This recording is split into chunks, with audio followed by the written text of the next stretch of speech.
Here I am with Mr. Encyclopedia of the movie world, Jonathan Lippman. Good morning, Jonathan. Good morning, Mike. Good to see you. Well, Thank today you. we're going to talk about a few things, and amongst them, movies made on the Riviera. And That's right. no one better place to talk about it than Jonathan. So, what are we going to talk about, Jonathan? Okay, well, I'm going to talk about what happened was in the 1950s, Hollywood started to leave the studios and the sound stages and go to Africa, Asia, and Europe to make movies on bigger budget and on location. And the south of France was obviously one of the very important popular places to film movies. So what I thought I'd talk about was three or four of the most famous classic movies of that era that were filmed in our region. Is that Brilliant. okay? Absolutely right. I love that. We'll pick out Okay, trailers I'd for like to them if we start can with find them. probably the most famous movie ever filmed in the south of France, at least an American movie, 1954, To Catch a Thief, Oh, yeah. Alfred Hitchcock's movie with Grace Kelly and Cary Grant. Now, this movie was very important in the life and death of Princess Grace, and I'll explain. When she made this movie in 1954, she met Prince Rainier.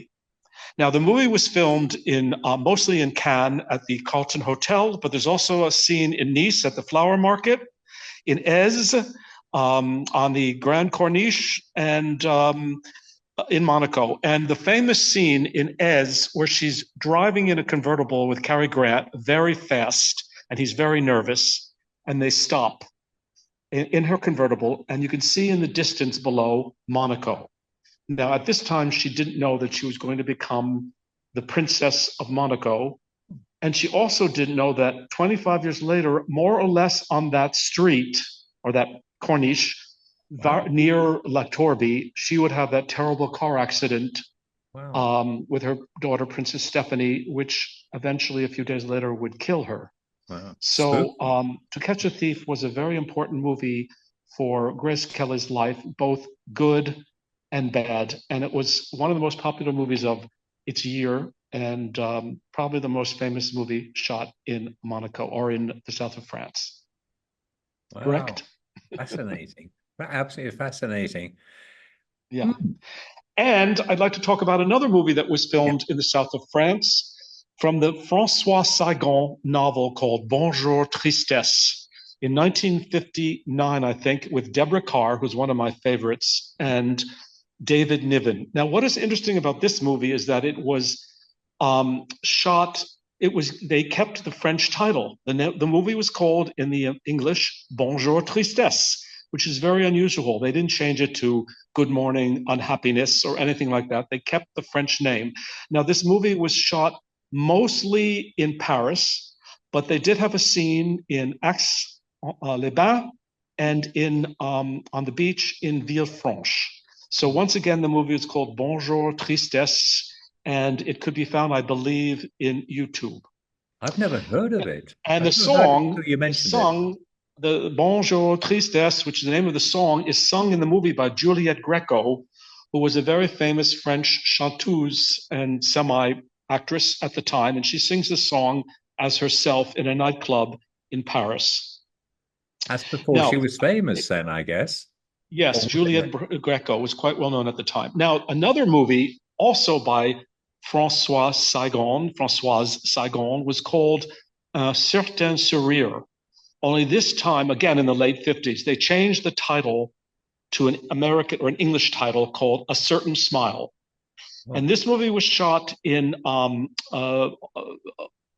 also in Paris, but also in the south of France. And in fact, I made a mistake. Bonjour Tristesse was shot in Saint Tropez and Ramatuelle. A Certain Smile was shot in Paris and in Villefranche and Aix-les-Bains. And the song is sung by Johnny Mathis in the movie, playing Johnny Mathis. it was a hit. And the stars of this movie are Rosanna Brazzi and Joan Fontaine. So this was another novel from Francois Sagan that was filmed in the south of France. Moving along, There's another movie. Would you like to hear about a Katharine Hepburn movie that was shot here? Absolutely. Big fan. Well, in 1969, Katharine Hepburn starred in a movie called um, La Folle the Mad Woman of Chaillot, which was based on a famous play, and it was shot in the Victorine studio, the entire movie.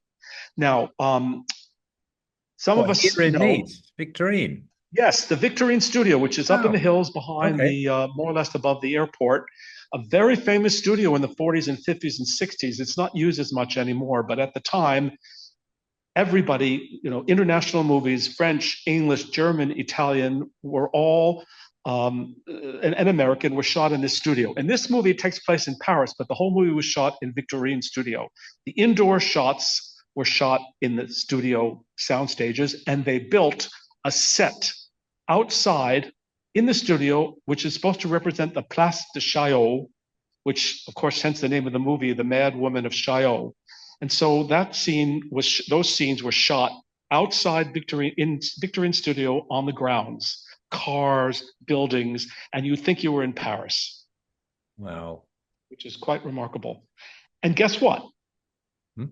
A few years later, Francois Truffaut shot one of his most famous movies there called La Nuit Américaine, or Hmm. Day for Night, with an all-star cast, including Jacqueline Bisset in Victorine Studio, and he reused the set of the Place de Chaillot, sorry, as a Paris set. And this movie is a movie about a movie being filmed in the south of France. So, there was no secret that this was being shot in the Victorine Studio. And I believe this set, part of it, may still be there. And there is a swimming pool on the grounds of Victorine, which is in ruins.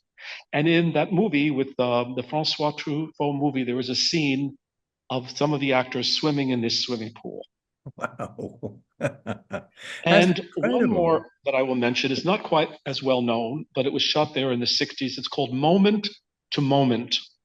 And the star was Jean Seberg, who was that American actress who had most of her career in French movies, even though she was an American. And this movie was shot in Cannes and in Mougins. You know that famous square in Mougins with a statue? Hmm. It was shot partially on that square in Mougins about an American couple, a younger woman and an older man. And she has an affair with a young American military who's stationed in Cannes at the time. And so it's kind of a soap opera movie, but it's shot in the south of France. And it's also probably available in YouTube. Hmm. And one last movie that I would like to mention, because it's Hmm. one of my favorites, was shot in the region, but in Liguria. So it wasn't quite here, but it wasn't far. It was shot in San Remo and a few other places like that. And Still this the was with Ava Riviera. Gardner and Humphrey Bogart in 1954, I think. And the picture was called The Barefoot Contessa, Oh, I've heard of that. which yeah, which Ava Gardner is another one of my favorites, and she was absolutely stunning in this movie. And she supposedly comes across the border that no longer exists from Italy via Menton to go to the casino. And I think they used the casino in San Remo, which was supposed to be a casino in Cannes. So even though the movie was shot in Italy, part of it takes place in the south of France. Wow. Voila! That's a lot. That's a lot of history there to take on board. I'm going to try and find trailers for all of those, as I said, and I'm going Good to post idea. those.